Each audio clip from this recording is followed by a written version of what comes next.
What upsets me the most is the delicious burger you've had. According to you, it was In-N-Out Burger, and that upset me so fucking greatly. Dude.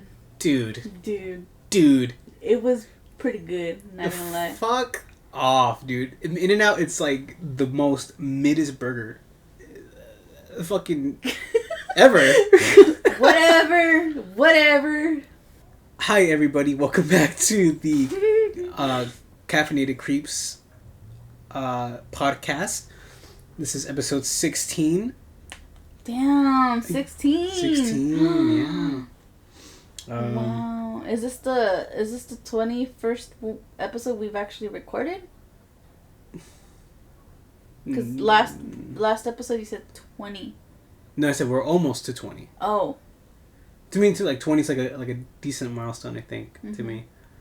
I was gonna do a 21 joke, but never mind. We're not there yet. You'll probably say that when we do the 21st episode. But yes, welcome back to episode 16 now. It is your co-host, Mr. Buttonubs, and with me is Ray. And today I'll be covering the true crime, and you'll be covering the paranormal side of things. For real? Mm-hmm. Wow. Mm-hmm. I mean, before we did this little intro, we spent like fucking 18 minutes rambling about shit. Dumb shit. Good things to get off our chest. Yeah. Yeah. I'm sorry, but I just was not expecting that. Who does that? Right? What? I still to this day I still like to this day. It's so fucking weird. Can I say something real quick? Oh, I mean, about my story? Yeah. I got 2 stories. Was it like... They're like related, but they're not related. It's like the same theme, but like... they're different. I wish people could see what you're doing. You're like waving your hands in a weird gesture. It reminds me of that Zac Efron meme, bro. Yeah, that fucking when the high school musical one. That's so great, yeah. Oh god. Exactly what you're doing. This is hilarious. Oh man. If only we weren't afraid of the camera. Yeah. Ooh, actually, let me show you what I recently, because I know. Fucking nerd. Oh, hold on. First off, I'm the last one that should be saying that. So with this whiteboard, with this treasure, I also got these wireless little mics. What? I fucked up the other ones that we had because I accidentally left that shit in the washer. What the hell? Thank God I found out before I put it in the dryer. But I fucked. This looks so cool. They are really cool. They pick up great sound. Really? Yeah, and so what I'm gonna try to do is like cover little topics for like maybe my TikTok would help gain the traction to the podcast, right? Or should we just make a Caffeinated Creeps TikTok? That works too. My bad. But and then I think both of us can do random stuff. Yeah. Well, I mean, yeah, we can both do it because we also have a shared account for the council convention one. Like me, Daisy, Nicole. I think you too. I don't have access to it. Never mind. But I was gonna do shit with the whiteboard, like cover shit here, little theories, updates on some certain things, like because I have the tripod there now, so I was gonna do that with the little mic. That's cool. I want to try to really get this thing out here. Yeah. Because I feel like we're like in this weird stuck little limbo, where like our views are consistent, but we're not gaining traction anywhere. Yeah. And I just want to try to break it. Hopefully we can get there. At least we know we have 2 loyal listeners for show. And that's my mom and Nicole. What about Austin? I think he listens to it like when he's like falling asleep. Oh. That's why. Austin, wake the fuck up! Well, no, because he never talks to me about any of the episodes. Like, he never gives me any feedback. But he tells me that he does listen to them. That's great white noise. But he listens to it on YouTube. He did comment on our first episode though. Oh, that was him? Yeah, I think yeah. Nice. Yeah. Okay. I'm just really excited to do that stuff. So I also wanted to try different shit for like my YouTube because I want to bring out Hell yeah. my stupid little theories that I have. I think I told you. I believe in you. The main one that's been eating at me, right? Like the main theory that I have. I had the true crime, and this isn't a typical true crime. It's more, you did the first ever disappearance story, especially for the first episode.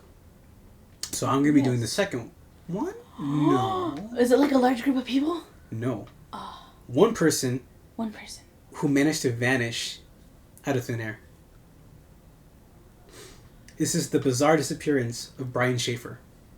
Huh? You never heard the name before? I know the last name is Christine. Christine's last name. That's it. Okay. That's the only correlation. Okay. I'm excited.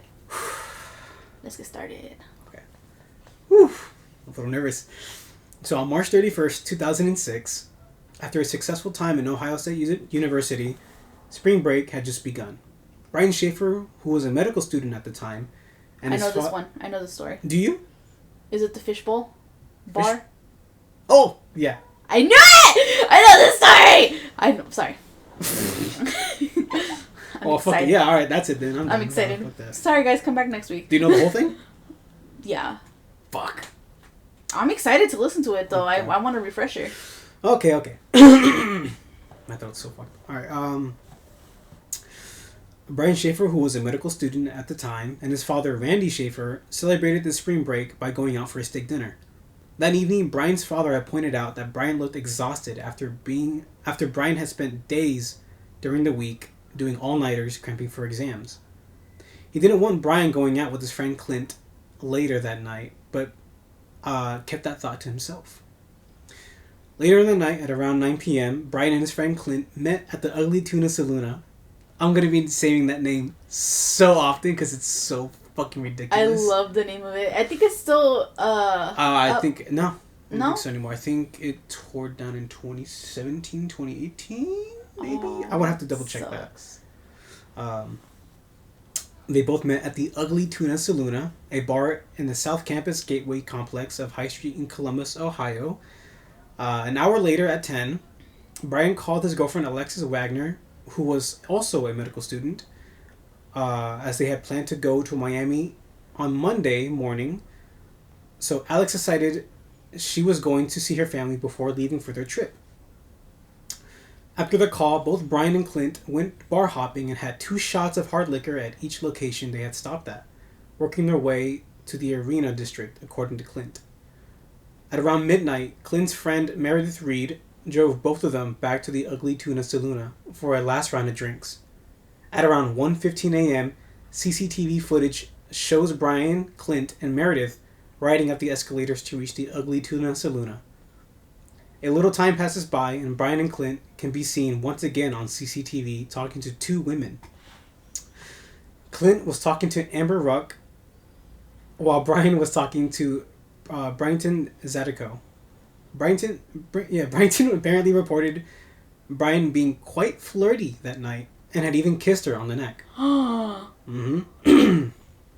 At around 1:57 a.m., Brian is shown once again on CCTV outside the doors of the Ugly Tuna Saloon. I tried so hard to put that name every time I could. You have to. It's so fucking funny. Alright, she could be seen heading back, okay. Fucking love that name. Alright, so Bryton gave Brian her number and headed back inside the bar to use the restroom. A few minutes later, she walked back outside and Brian had completely disappeared. Later that night at around 2 a.m., when the bar had closed, Clint and Meredith were waiting for Brian outside, but figured he had just gone home since his apartment wasn't too far from the bar. However, Brian never did make it back home. He even missed his flight to Miami the following Monday. Little did they know, this would be the last time anyone or any CCTV would ever see Brian again. After missing his flight on Monday, Brian was officially declared missing. The moment police started to investigate his disappearance, they first looked towards the CCTV that was captured, the last known footage of Brian, and according to eyewitnesses, Brian reportedly never left the building. Oh, shit. With no leads from inside the bar, along with no leads from the people who attended the bar that night, police headed for the streets looking every corner they could turn to with police dogs, even checking the city sewers. And yet, no luck. They asked the neighbors, put flyers, and listed details about Brian, including a flux iris on his left eye and a Pearl Jam stick figure tattoo on his upper right arm. What makes his disappearance even more bizarre is that there were no signs of any struggle in Brian's apartment. Mm-hmm. Nothing of value was stolen. His bank accounts and credit cards hadn't been used since his disappearance, and Brian's car was still parked in the same spot just 6 blocks from the Ugly Tuna Saloona, where his girlfriend Alexis waited for him for at least 2 days. Alexis would then spend a majority of her time looking and searching for Brian, even putting up her own posters on campus, even going as far as looking through dumpsters and riverbanks day and night. Oh, I want to cry now. And for a long time, she would always call his phone, hoping just one day he'd pick up and be on the other end, but was always led straight to voicemail. Until one day his phone had a couple rings to it. Alexis said, quote, "I kept calling it to hear it purely because it was one of the best sounds I have ever heard, even if no one picked up," unquote. Aww. Unfortunately, Brian's phone company later stated that this ringing was most likely a glitch and not a response coming from his phone. And even back in 2006, the company was unable to track his phone using GPS, as Brian never enabled GPS tracking on his phone. Although a cell phone tower in the city of Hilliard did manage to receive a ping from his phone 3 months after he went missing, which was odd since the city was 14 miles northwest of Columbus. Yeah. No car, nothing. If that was really him, that means he walked all the way to that fucking city. Unless it was just stumbled upon somewhere and a homeless person got their hands on it. What would they need with the phone? Well, what did you want to do with the phone? You'd sell anything. You'd sell your child for some crack. Crack do be hidden different. Yeah.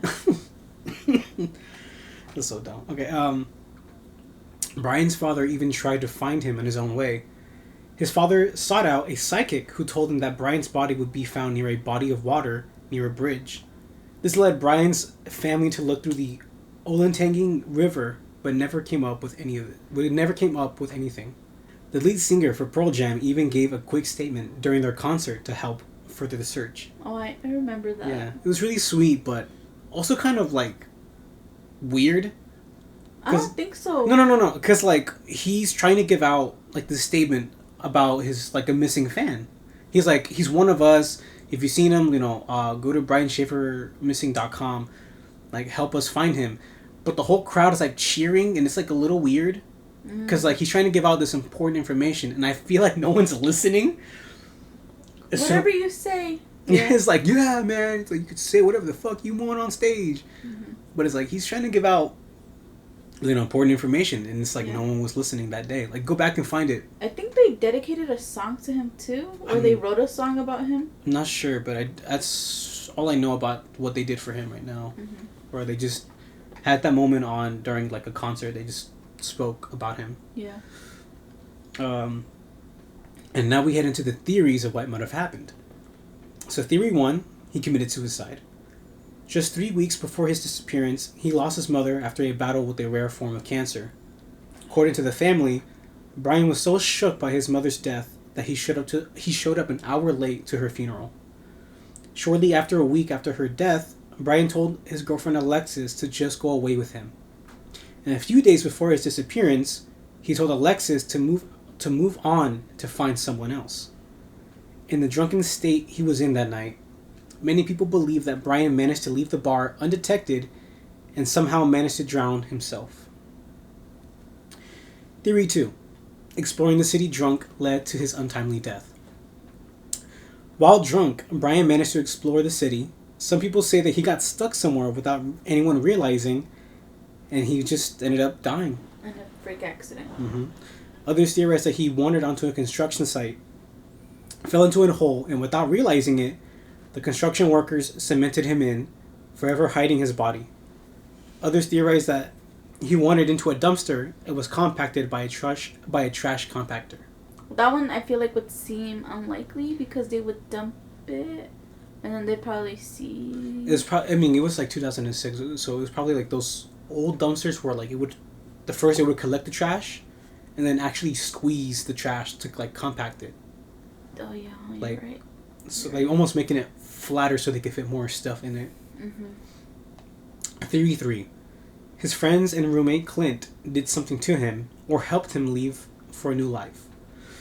This one leads down two different theories. The first one being his friend Clint killed Brian.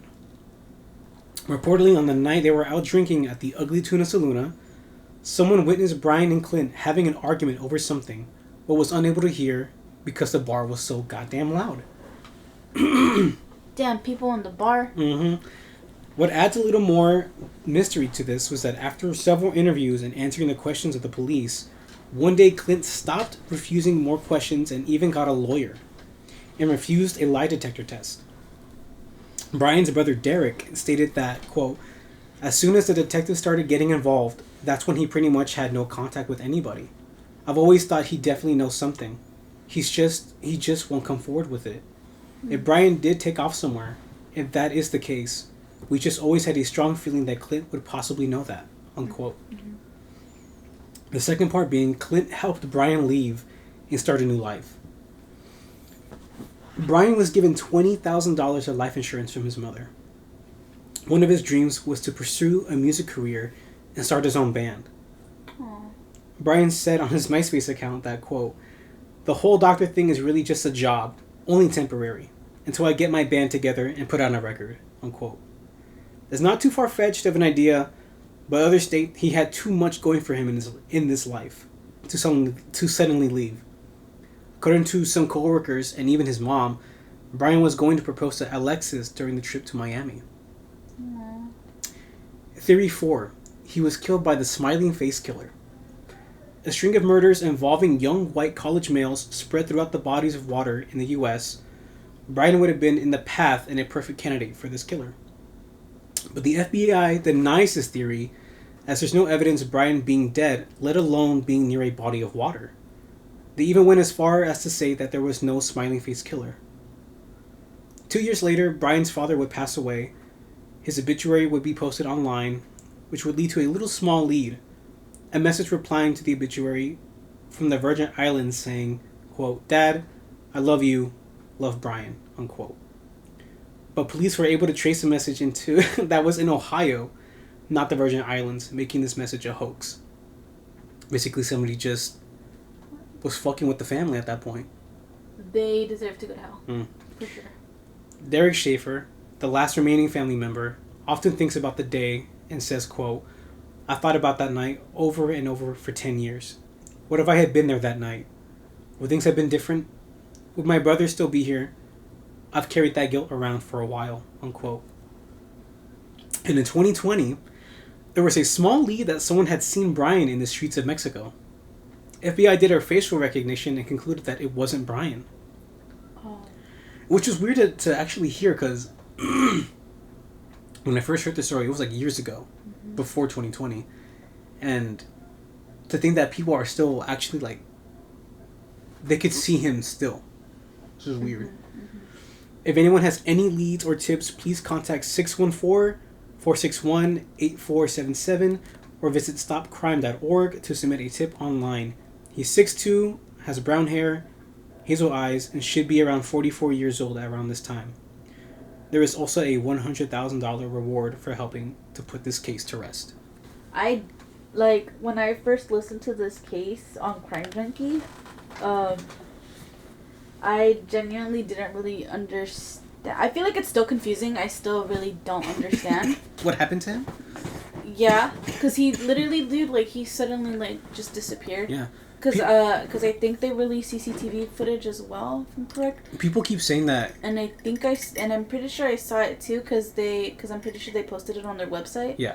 But when it comes to the suicide and he had so much or whatever, the suicide rate for doctors and for nurses are very, very high. Very, very, very high. So I genuinely wouldn't put it past that. I don't know. Maybe he had a mental break and just decided I'm going to do it. and then did it. I don't know, but I feel like it's just so weird that his body is just gone. What's weird is that people keep saying that, oh, he might have taken like an emergency exit, like a fire exit somewhere out. I'm like, that can't be right, because wouldn't that like set alarms to like a building if like an entrance like that was opened?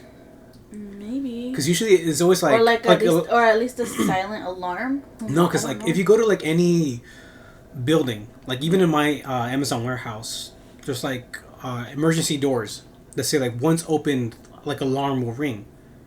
But I feel like not all places are like that, because I haven't. But like, if it's an emergency exit, I feel like it has to be. Because it has to alert other people. Because if it's silent, who the fuck is it gonna alert? No, you don't know what... Do you know what a silent alarm is? I know what a silent alarm is. I'm saying an emergency alarm. Yeah. I'm talking about a silent alarm is like when you press the alarm on something, nobody else could hear it, but it automatically pings to the fire department and to the police. That's what a silent alarm is. I know what that is, but I'm saying if you're leaving a building like in an emergency, yeah, like that has to set off an alarm. Yeah. For everybody to hear. If it's silent, that puts more people in danger. Yeah. Silent alarms are more like for like maybe like burglaries or maybe robberies. Maybe there was just like a little pulley right next to the door, so that when you're walking out, you just pull it. Maybe. I don't know. It's still weird, because if he never left the building, if he never left the Ugly Tuna Saloon, where the fuck is his body? This actually brought me to a subreddit, like leading to the theories, right? Uh-huh.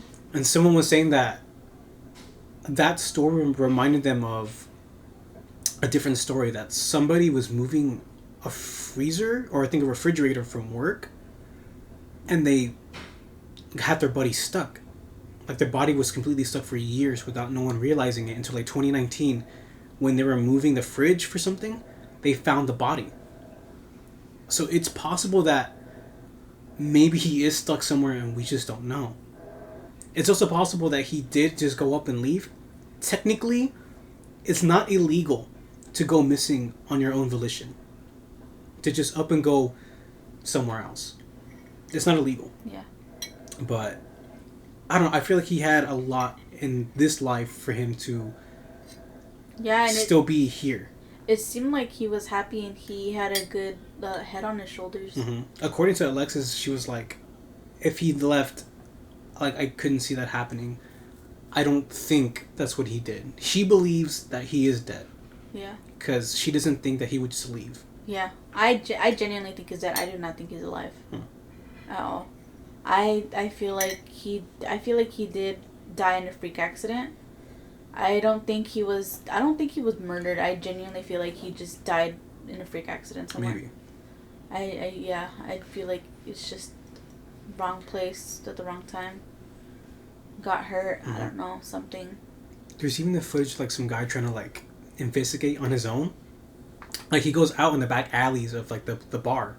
Yeah. And he's like, if he used an exit, an emergency exit, this is where he would be. He's like, there should be cameras right here, and they should show where he would be. He's like, it would have been like 3 o'clock in the morning. It would have been super dark. Well, not dark. It would have been like super quiet. He's like, it's still weird that nothing picked up where he was. Yeah. So it is almost like he just vanished in thin air. Yeah. Yeah. It's weird.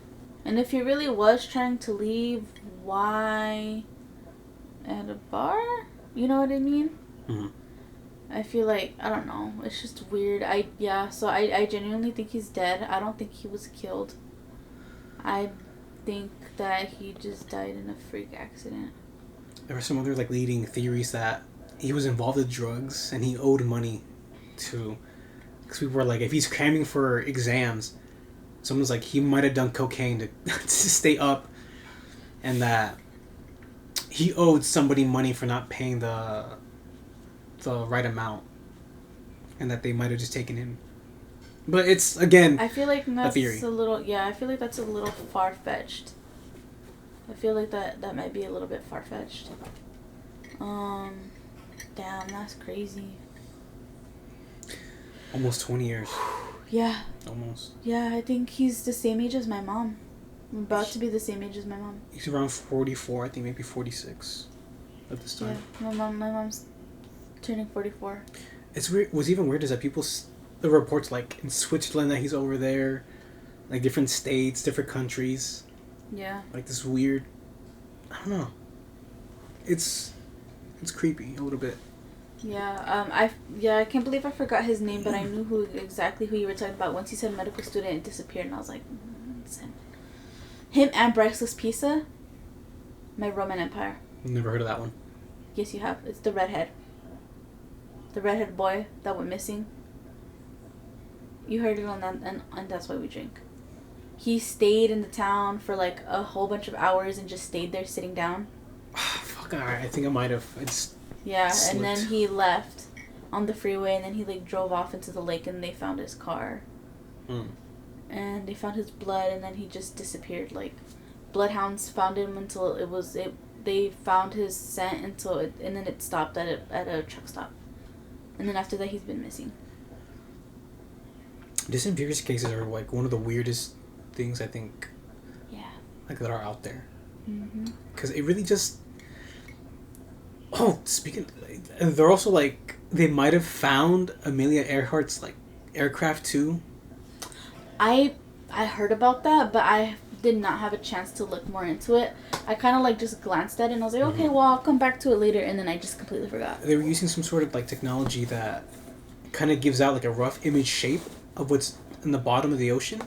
Mm-hmm. And it's amazing that her aircraft. Well, I mean, I feel like, you know what? No, I feel like it would make sense for her aircraft to be found. Her aircraft would be there, but if she went down with it, her body is definitely not there. Oh yeah, for sure. She's fish food. Yeah.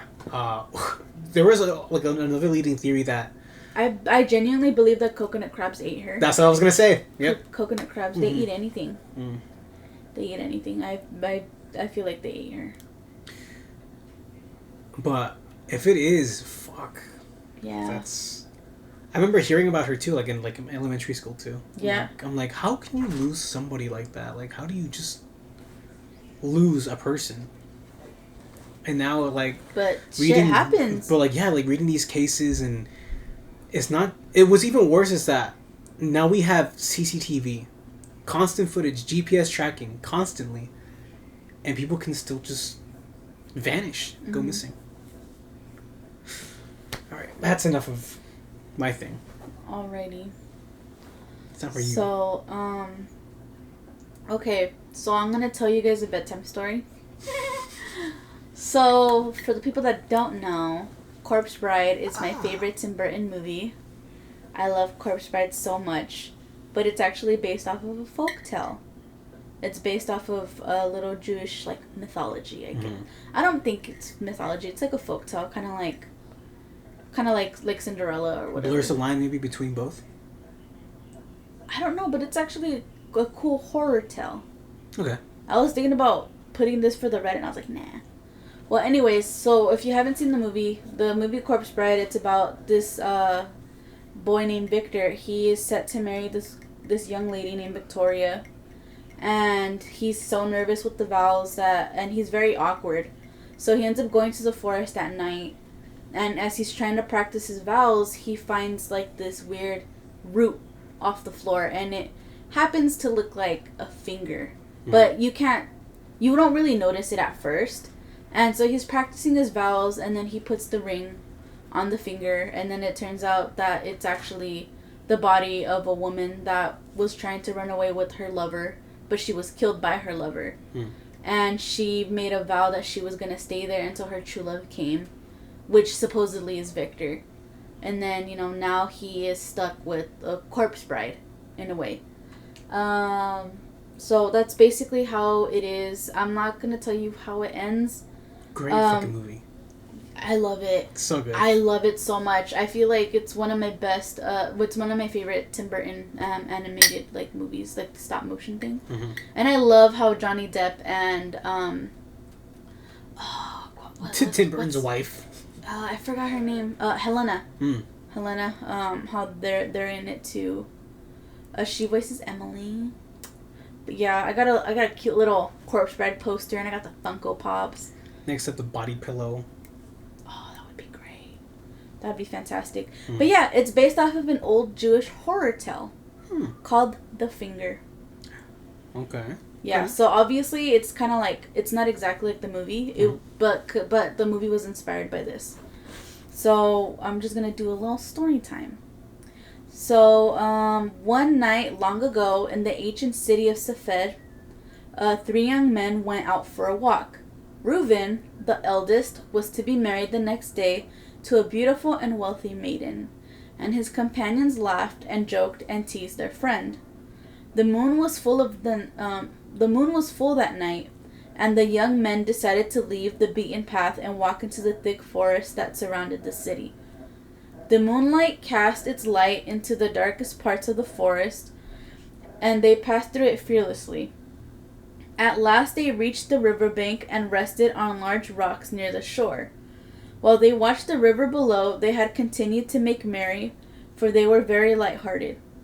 It was during this time that one of them noticed something strange nearby. Oh, whoops. I can't read. That they noticed something strange nearby. It was an object the size of a finger, and it stuck out of the earth. They got up to examine it, assuming it was a root. But then they came closer and saw to their amazement it was indeed a finger that emerged there. Now on a different night, the young men might have felt pity for one buried so near the surface, but filled with high spirits, they joked about it instead, which is weird. One of them said, "Who among us will put the wedding ring on this finger?" And Reuben, the groom-to-be, quickly replied that it must be he, because he was going to be the first one to marry. Then, as his friends looked on in amusement, Reuben took off his ring and slipped it on that finger, pronouncing as he did the words, "Harai at Mikudeshes Li." You are betrothed to me. He repeated that 3 times, as the law requires, but no sooner did he finish speaking than the finger began to twitch, much to the horror of the young men who jumped back at the sight. Suddenly, the whole hand reached out from the earth, twitching and grasping. As they stared at it in horror, frozen in place, the ground began to rumble, as if the earth were about to open. Suddenly, the body of a woman wearing a tattered shroud rose out of the earth. Her dead eyes stared directly into those of Reuben. Her arms opened as she cried out, "My husband," in a terrible and terrifying voice.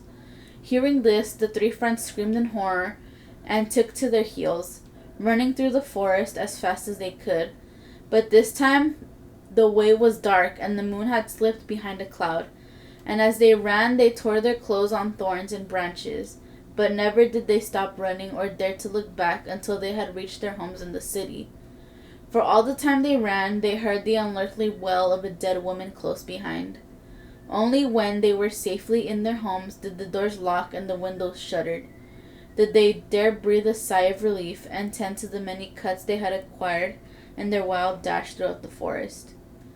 The next morning the 3 friends met together, still pale and shaken, and they agreed to keep the horrible events of the night a secret, for they were deeply ashamed of their jest and its terrible consequences. Then Reuben went to the ritual bath to prepare for the wedding, and left his friends alone with their confused thoughts. Now a great many people had gathered, for Reuben and his bride belonged to the 2 most distinguished families in Safed. But just as the ceremony was about to begin, a blood-curdling shriek came from the back of the crowd, followed by the screams of many others, provoking a panic. For there stood the corpse of a woman wearing only a worm-eaten shroud. Most of the crowd, including the bride and the families of the bride and the groom, ran away when they saw her, until none were left except for Reuben and the rabbi, who had been about to pronounce the wedding vows. What the fuck? The rabbi was alone among all those present, retained his composure, and he addressed himself to the corpse and said, "Why is it, women, that you have left your final resting place and returned to the living?" And the corpse replied in her unearthly voice, "What blemish does the bridegroom find in me, that he should want to wed another? For cannot all the world to see that he is wed to me?" And as she held up her hand, on which the ring of the bridegroom could be seen, it was his initials engraved on it. Then the rabbi turned to the bridegroom, who was crouched in terror behind him, and asked if what the woman said was true. In a trembling voice, the young man told as his walk through the forest with his friends, and of the jest they had played when they had found the finger sticking out of the earth. And the rabbi asked, "Did you pronounce the sacred vow 3 times?" The young man meekly nodded. And the rabbi asked, "Was it done in the presence of 2 witnesses?" Again Reuben nodded. Then the rabbi looked very grave and said that the rabbinic court would have to be convened to discuss the matter. For in the eyes of the law, it appeared that the young man had indeed bound himself to that corpse in matrimony. When the bridegroom heard these terrible words, he fainted dead away and had to be carried off to his home. In the days that followed, the city of Safed was in an uproar, for who had ever heard of a living man marrying a corpse? And the parents of Reuben begged the rabbi to find a way to free their son from the terrible curse. As for the rabbi, he immersed himself in meditation and in the study of response, searching for a precedent, but there was none. Instead, one would have to be set. On the day the court was convened, the rabbi called upon a corpse to appear, and she did so, still wearing the worm-eaten shroud in which she had been buried. Under oath, she told what young Reuben had done in the forest. Then the rabbi called upon the 2 friends, who reluctantly confirmed what she said. At last the rabbi called upon the bridegroom, which also confessed that the vow had been made, but pleaded with the court to annul the marriage, for he had never intended for it to happen. Then the court addressed the dead woman and asked her if she would relinquish her claim, but the corpse was adamant that the marriage must be consummated. Oh, okay. I mean, get it. She wants that dick, bro. Get it, girl? Shit. Yeah. For why she had lived. Oh my God. Yeah. Love me a casual slide of necrophilia. Like, literally, all you're going to be hearing is, like, you know, when you hear the skeletons in Minecraft, that's all I imagine. Exactly what I knew you were going to fucking say that. I love it. For while she had lived, she never married, and had thus been denied her hour of joy. You know what? I get it. Hour? Her hour of joy. I will give her like 2 seconds. That's it. That's all It's like that one guy, how he walks into his home to surprise his girlfriend. He's like, "Hey babe, you ready for this 3mm defeater?" And then she was in the middle with the client. Doing their lashes, I think, or their eyebrows. Mm-hmm. She was determined to receive after death what she had been denied in life. You know what? I get it, dude. I get it. Get it. Then after that, divorce, babe, divorce. Hit it and quit it. Yeah. That's what I'm gonna fucking title it. A quickie and a leave. Yeah. So shit like that.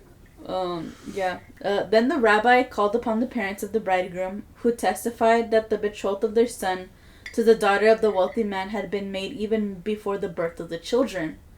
The 2 couples had vowed that if one had a boy child and one a girl, then they were to be wed, and the parents of the bride confirmed this vow. Finally, when all the testimony had been taken, the court gathered together to discuss the case. While young Reuben trembled, his eyes avoided the terrible corpse which also stood waiting among them. At last the court reached a decision, which the rabbi announced. He said, It is true that in the presence of 2 witnesses, Reuben unwittingly made a vow of marriage that appears to be valid." Here the rabbi paused, and the young man and his parents were filled with terror. Then the rabbi continued, "There are, however, other factors that must be considered. First, the wedding vow would deny the betroth, and it is widely known that one vow may not be permitted to negate an earlier one. Second, the vow of the bridegroom was not made with intention. Finally, there is no precedent for a claim on the living by the dead. Therefore, the vows cannot be accepted as valid because the bride is not from among the living. The marriage is thus declared null and voided." So basically, that final part is, you know how like when you do your vows like in sickness and in health, and shit like that, like you can't because they're dead. Like, like until death do us part. But she's already fucking dead. So, you know. I think they should still let her hit it and then quit it. Exactly. That's your fault. Homie saw a hand out of the ground, and they fucking knew it was a hand. Well, look, if we're talking about Emily, they fucked around and found out. Mm-hmm. They really did. Now when the rabbi uttered these words, I'm almost done. Now when the rabbi uttered these words, young Reuben fainted again. This time from relief. But the corpse, having lost her chance to wed either in life or in death, let forth an ear-shattering shriek, which pierced the souls of those assembled there, and filled their hearts with horror. Then she collapsed upon the ground and began again as one of the dead. When those assembled had at last calmed down, the rabbi gave orders to have the corpse reburied with the proper ritual and at a greater depth, so that such tragedy would never happen again. And after her burial, the rabbi called upon the parents of the true bride to fulfill the vow that they had made before their daughter had been born, and to complete the wedding ceremony, which had been so terribly interrupted. This was done, and at last the wedding of Reuben and his true bride took place. One thing to say to that. Smash or pass, Emily? I'll smash, for sure. Fuck yeah. Alright. Oh, yeah. She counts as a monster. I don't care. Monster fucker right here. Is that a monster? I guess, yeah, because it's zombie. Yeah. Zombie. So I'm not really into necrophilia. But necrophilia can't be applied if she's technically walking and living. That would only apply. Well, the thing is, she's not living. She's undead. She's the Walking Dead. A Walking Dead. Walking but Dead. Still conscious. You want to know what I want if I were in the Corpse Bride universe? Scraps. The fucking dog. I want the dog. Dog's pretty cute. I'm sorry, but still, the Tim Burton, why did he name the lovebirds Victor and Victoria? Literally. What? I was like, the fuck? What's wrong with it? They have the same name. What's wrong with it? It's like when Taylor Swift and Taylor Lautner were dating. The two Taylors. Okay, yeah. And now Taylor Lautner has a wife whose also name is Taylor. Really? Yes. What the fuck? Look it up. I'm not kidding you. Look that shit up real quick. I kid you fucking not. His wife's name is also Taylor. Taylor Dome. Fucking shit, man. And with her taking his last name, Taylor Lautner. I'm here. We are here for the wedding of Taylor and Taylor Lautner. Oh, this is great. Okay, hold up. Let's see. All right. So that was story number 1. Mm. And it's folklore, and I wasn't just gonna leave it like that. I wanted to add a little bit more spook. So I managed to find the story of an actual corpse bride. You know what? I think I might know which one you're talking about. Yeah. I think you know too. I think I do know. Okay, these notes are rough because I kept falling in and out of sleep while doing these. This story takes place 90 years ago on the 25th of March, 1930. Mm-hmm. Pascuala Esparza Bridal Boutique in Chihuahua, Mexico displayed a new bridal mannequin wearing a new bridal gown from the spring-summer bridal collection. That was a lot of bridals. That was a lot of B words right there. I don't think this is the one I'm thinking about then. No? No. Okay. I told it to your dad and I was like, don't tell Michael. And he's like, okay. But he was literally shook when I showed him the pictures too. There's pictures. I'm pretty sure you've seen the pictures. Shit, is it the one? You know what? Keep reading because I'm... This obviously attracted attention in the small town, which is weird because it was just like any ordinary mannequin, so why the fuck would it attract attention? Mm-hmm. Locals were soon creeped out by the mannequin's eerie appearance and its strange resemblance to the late daughter of the shop owner, Pascuala Esparza. Because of this, the town began spreading rumors and concluded that the displayed mannequin was the embalmed corpse of Esparza's daughter. Oh, no. She had passed away suddenly on her wedding day by a black widow succumbing to its poison. But in another version that I read, it said that she died 2 to 3 days before her wedding by a scorpion. So... Alright, so it's not the story I am thinking about then. Oh, okay. That one's disgusting. Maybe I'll do like a little side story on that one. Just for you. Yeah, you can tell me about it right now, after. It actually wasn't long after her death that the mannequin was placed in the store, so people couldn't help but speculate. You know, it was just like too close together. Mm-hmm. The rumors made many locals uncomfortable, and they expressed their concerns, but Esparza quickly denied these claims, and she said that her daughter, that she had her daughter embalmed. However, nobody believed her since she always refused to show proof that La Pascualita was just a mannequin. That's what they named the mannequin.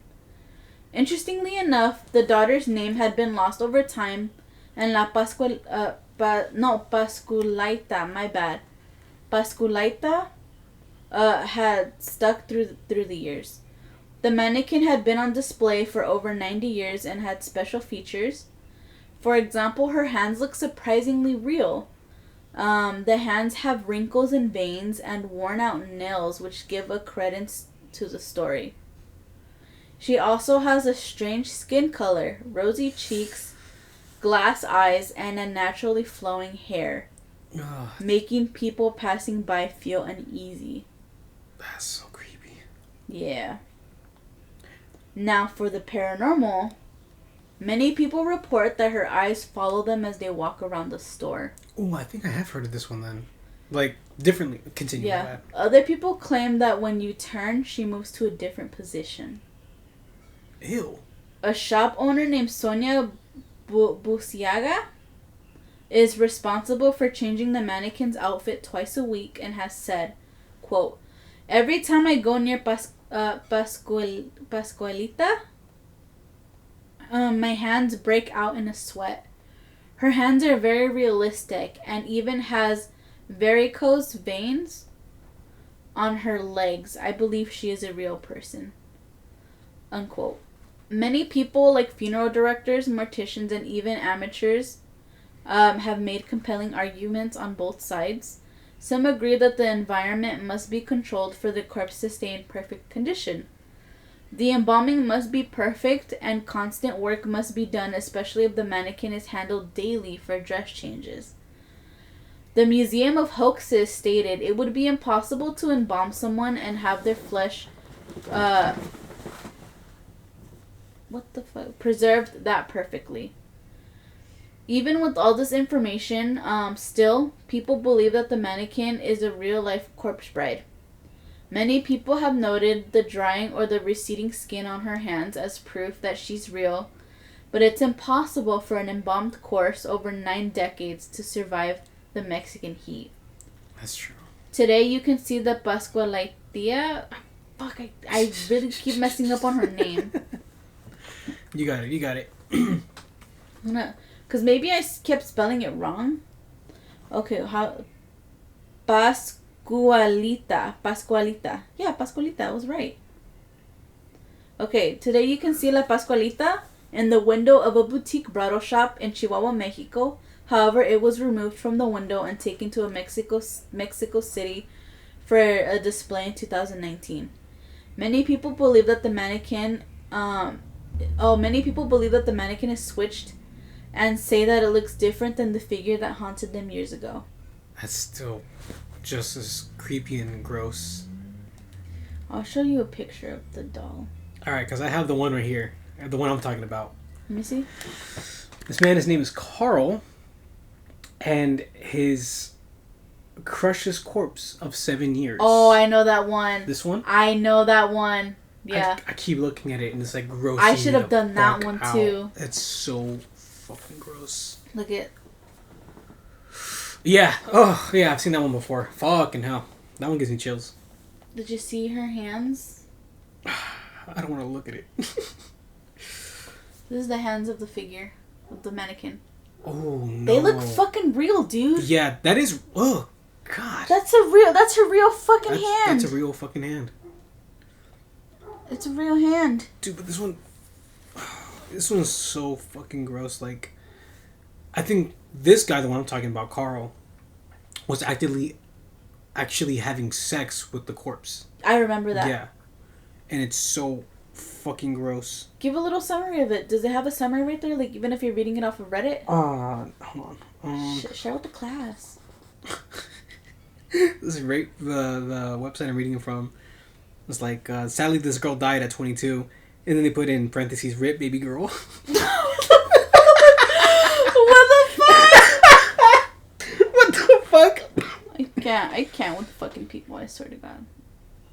Carl, who's in his 50s, by the way, is distraught. Immediately makes a death mark on her face.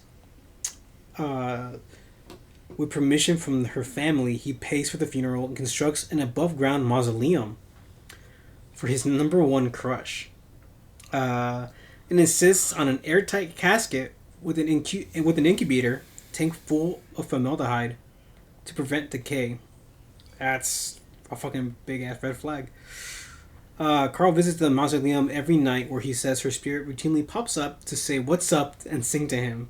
Let's see. One night in 1933, 2 years after her death, Elena's death, Carl sneaks into the cemetery with a toy wagon.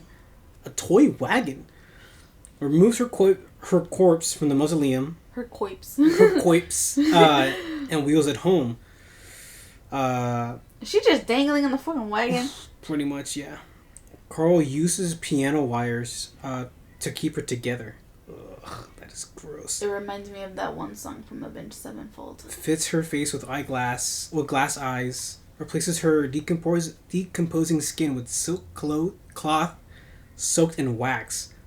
Might as well just make a fucking sex doll that looks like her. Gets rid of all the maggots and uses perfume to prevent to preserve agents to mask the smell and stop the rotting. What the fuck? He keeps her body in the bed and won't... Jesus Christ, that's so gross. In 1940, rumors were swirling around the odd behavior he's presenting. Oh my god. So yeah, for sure he was getting it on with the fucking body. A boy claims to have seen Carl in the window dancing with what looked a supersized doll. Elena's sister eventually becomes suspicious too and marches towards his house. With Carl willingly shows off her body and what's left of it in the bed. He's then quickly arrested. Good. Oh my god. Jesus Christ. What did he think was gonna happen? Oh yeah, Carl, that's perfectly fine. Oh my god, they took a photo of it? Holy shit, they did take a photo of it. That's disgusting. Honestly. So this is them, I think, after recovering the body right there. That's what's on the bed? I think that's her on the bed, yeah. What the fuck? What's up with all the children? It's like 1940s. 1840? Yeah, like you know what? I'm not even gonna blame them because they were having a fucking parade wanting to look at Bonnie and Clyde. Yep. I still like that story a lot. This is in Florida. Holy shit. This is in Florida? Fucking Florida man. Florida man. Oh my god. But what did you expect? Yep. For some weird reason, a public viewing of her body was held. 8,500 people lined up to get a look. What the fuck, man? Local schools even let out early so kids could be scared for their lives. Hell yeah. This is why you don't trust older men. Emboldened by the public support, Carl asks if he can have the body back. What the fuck? Jesus Christ. Thankfully, common sense prevails and his request was denied. Thank Elena God. was reburied in a secret, unmarked grave to avoid another toy wagon field trip. That's not her fault. Unhappy by this, Carl sets off a bomb at the site of her mausoleum. What the fuck? As a way to show authorities, oh my god, a malicious intent to destroying the grave. Carl goes on to live another 12 years before dying alone. In his final diary entry, he writes, quote, "Human jealousy has robbed me of the body of my Elena. Yet divine happiness is flowing through me, for she has survived death. Forever and ever she is with me," unquote. 3 weeks after his death, his body is found in his apartment. A life-sized death mask wearing a life-sized mask of Elena is close by. Oh my god, he made a fucking mask of her. Oh, there it is. That's the mask. He made like a modeled mask after her fucking face and just kept it with him. That is fucking gross. Holy shit. Looking at her photo, is like, I think this might haunt me a little bit. Like, there's no resemblance of any human nature of They what showed he the made. side by side of when she was alive, and then Oh, actually, yeah. When she was alive, she actually is pretty. Yeah. Like really, really pretty. Yeah. And then if you scroll up to the top of the page, that's the side by side of him, and then this amalgamation of What the disturbing fuck, human man? psyche, I guess. That is... I genuinely believe he could have just made a big-ass sex doll to look like her, dude. I mean, it's still fucking weird, but at least you're not committing a crime. It's so gross. Like, if he's already replacing her skin with silk and wax and everything, make your own sex doll. Don't steal girls from graves. Fuck, man. But anyways, I didn't count her as a corpse bride because she's technically not a corpse bride. Oh, God, I just keep, like, every article I keep finding of them, Her face pops up. her body just keeps popping up, and it's so fucking gross. Like, no one's body should be like that. Mm-hmm. Mm-hmm. Oh, my God. He even fashioned a wig from her own hair, previously obtained from the mother. Oh, that's great. Oh, he even filled the chest cavity with rags to keep the original form. That is just disgusting. She remained dressed in stockings, jewelry, and gloves. Oh my God. His bond was $1,000? Jesus Christ. Oh my God. I'm so disgusted. Oh God, that's another picture. It reminds me of Pygmalion. Low-key. It low-key reminds me of the story of Pygmalion. Yeah. You know Pygmalion, I right? think so. About this guy, how he had like, he would make statues and then he found this ivory thing. So he decided to make his dream woman. And then he had a fucking statue and he would kiss it and he would touch the statue's breasts and dress it up in jewelry and dresses and give it the finest what? Okay, so. Okay, two physicians, Dr. Deepu.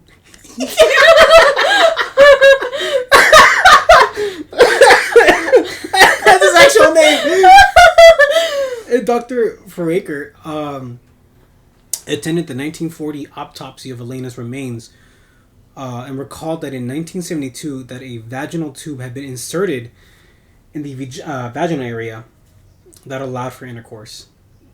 Oh my God. Dr. Deepu.